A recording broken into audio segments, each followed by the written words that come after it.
बिस्मिल्लाहिर्रहमानिर्रहीम।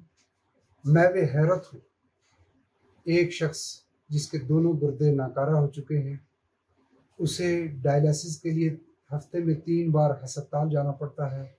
उसका जिस्म बीमारियों का मरकज़ है। उसके नातवा जिस्म में इतनी सकत नहीं कि सीढ़ियाँ चढ़ के अपने दफ्तर पहुँचे।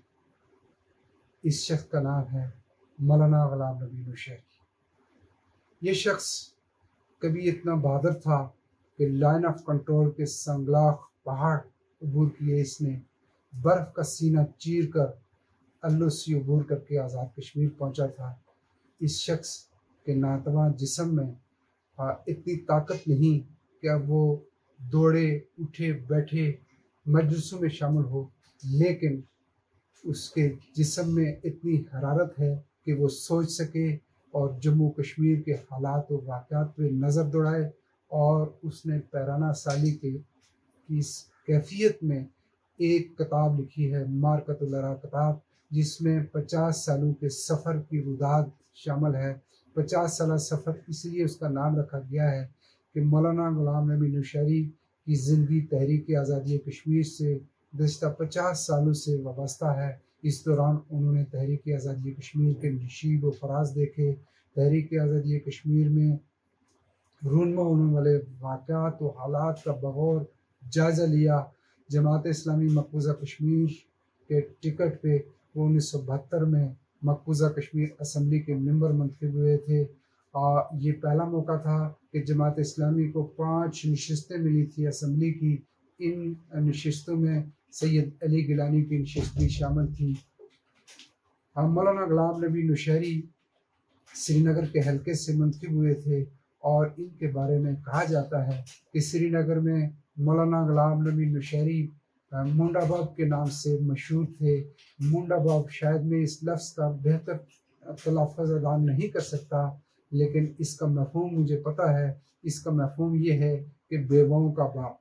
मौलाना ग़ुलाम नबी नौशहरी साहब से मैंने एक मरतबा पूछा कि इस लफ्ज़ का क्या मतलब है। उन्होंने बताया कि मुझे श्रीनगर में इस नाम से जाना जाता था, इसलिए कि जब मैं मेंबर असम्बली था तो मैंने अपने हल्के के नादार लोगों बिलखसूस बेवाओं का ख़ास ख्याल रखा, उनको गवर्नमेंट से इमदाद दिलवाई, उनके मसाइल हल करवाए और उनकी तंगी तकलीफ़ में उनका साथ दिया। तो इसलिए मुझे इस नाम से पुकारा जाने लगा। जब मेरी तरफ से मार्क हुई या मैं जब किसी दरख्वास्त को किसी वज़ीर से मंजूर करवा के इंसानिया के पास भेजता था तो इंसानिया के अलकारान कहते थे कि मुंडा बाब की दरख्वास्त आ गई है, इस पर फौरी कार्रवाई शुरू की जाए। मौलाना ग़ुलाम नबी नौशहरी सैयद अली गिलानी, सैयद सलाहुद्दीन के साथ जेल में भी रहे और उन्होंने मुख्तलिफ पेचीदा मुश्किल हालात का मुशाहिदा किया। इन हालात को बगौर देखा। सैयद अली गिलानी के साथ भी उनकी रफ़ाकत रही। सैयद सलाहुद्दीन के साथ जेल के साथी हैं। लाइन ऑफ कंट्रोल अबूर करके 1990 की दहाई में आज़ाद कश्मीर पहुँचे थे। जमात इस्लामी मकबूजा कश्मीर के कायम अमीर रहे, नायब अमीर भी रहे और जब आज़ाद कश्मीर पहुँचे तो वो शोबा खारजा उमूर के सरबराह रहे। दरअसल जमात इस्लामी मकबूजा कश्मीर ने खारजा महाज पे काम के सिलसिले में उन्होंने आज़ाद कश्मीर रवाना किया था। मौलाना ग़ुलाम नबी नौशहरी ने बीमारी की इस हालत में जम्मू कश्मीर के हालात को तहरीर किया है और उनकी किताब किस्सा निसफ सदी का मंजराम पे आ गई है। ये किताब मौलाना ग़ुलाम नबी नौशहरी ने इन हालात में लिखी जब उनके जिस्म में तवानाई बाकी नहीं रही। 3 दिन हफ्ते में हस्पताल में गुजरते हैं उनके, इसलिए कि उन्हें डायलिसिस के अमल से गुजरना पड़ता है।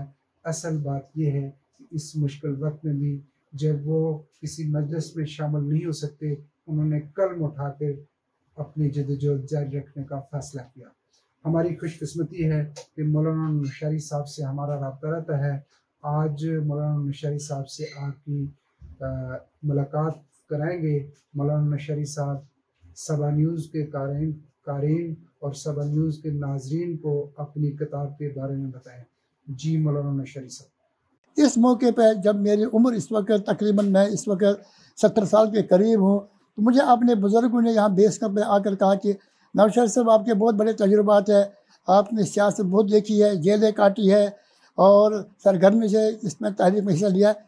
इस हवाले से आप अपनी तहरीक के ज़रिए हमें बताइए, हमने क्या पाया, क्या खोया।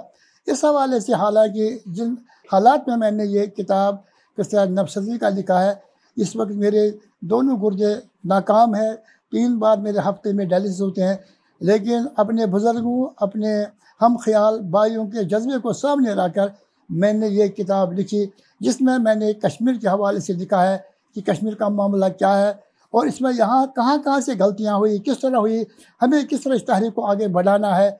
इसमें इन डिटेल्ड मैंने ये सारी चीज़ें लिखी है।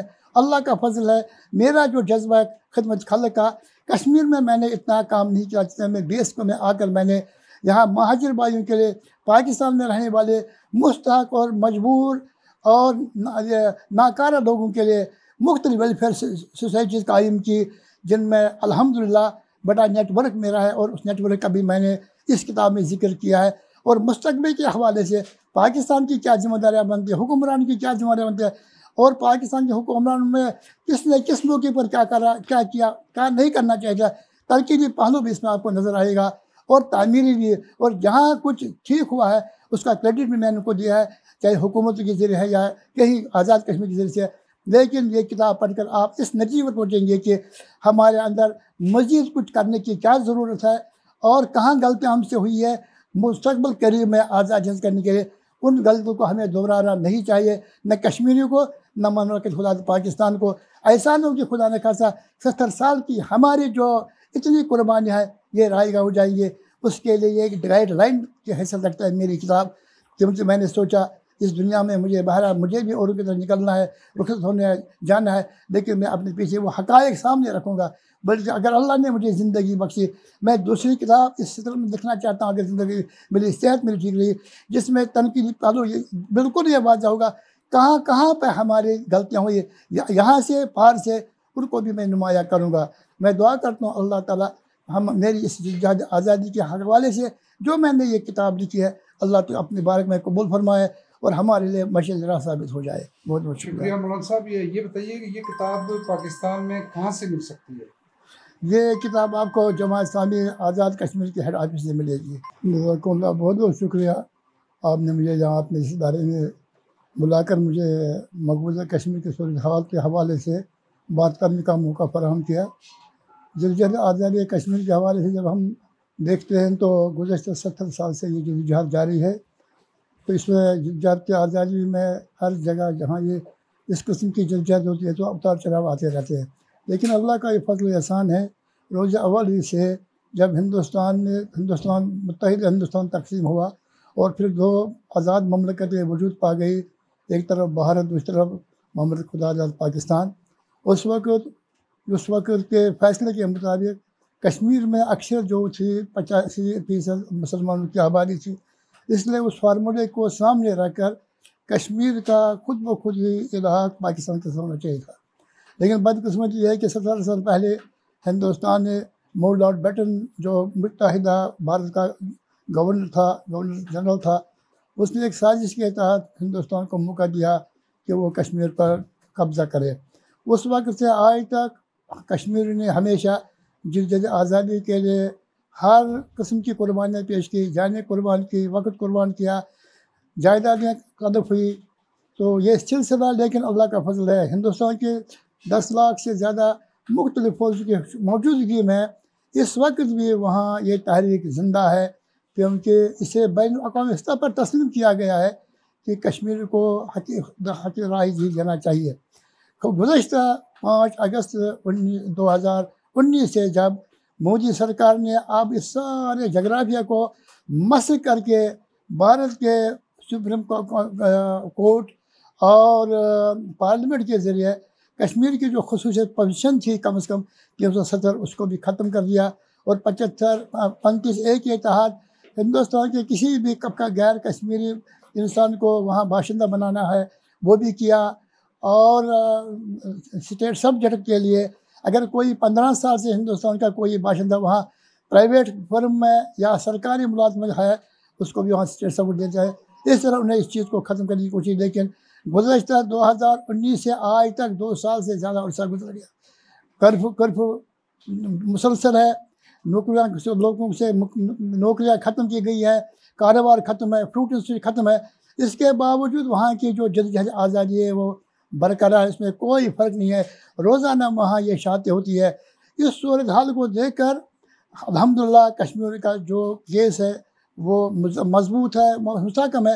लेकिन अफसोस की बात है बैन अक़वामी सतह पर हमारे इस हक बात की कोई पजीराई नहीं